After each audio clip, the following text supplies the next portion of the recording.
કૈલાસ વિદ્યાલય તરફથી જે પ્રવાસનું આયોજન થયેલું હતું એમાં છોકરીઓને કેવી મજા આવી એના અનુભવ એમની જ પાસેથી સાંભળીએ. માહી, તમે કહેશો કે પ્રવાસનું મહત્વ શું છે? આપણે સ્કૂલમાં હોય તો પુસ્તકમાંથી આપણને થિયરી વિશે તો જાણવા મળે જ છે, પણ રિયલ લાઈફમાં એને જાણવું હોય તો તેના માટે પ્રવાસ જરૂરી છે. અને આપણે ઘરે મમ્મી કામ કરે છે આપણું બધું, અને અહીંયા આપણે પોતાનું કામ જાતે જ કરીએ છીએ, તો એના માટે પણ પ્રવાસ જરૂરી છે. તમે કહેશો મને કે પ્રવાસનું મહત્વ શું છે તમારી દ્રષ્ટિએ? આમ તો જનરલી આપણે ઘરે હોય તો બેડ ઉપર કે એડજસ્ટ થતા એકલા જ હોય, પણ અહીંયા 5-6 છોકરીઓ એક જ રૂમમાં સૂઈને અને એડજસ્ટ કરે છે, તેના માટે પ્રવાસ જરૂરી છે.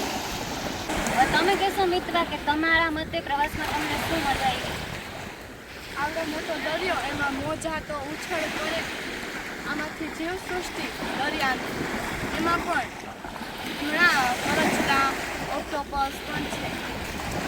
અને પ્રવાસમાં બીજું તમે ક્યાં આનંદ લીધો તમે એના વિશે જણાવો. પ્રવાસ જોવા ગયેલા ને ત્યાં પણ બહુ મજા આવી, અને આ ટેન્ટમાં રહેવાની તો સૌથી વધારે મજા આવે. બધા ભેગા હોય ને એટલે બહુ મજા આવે.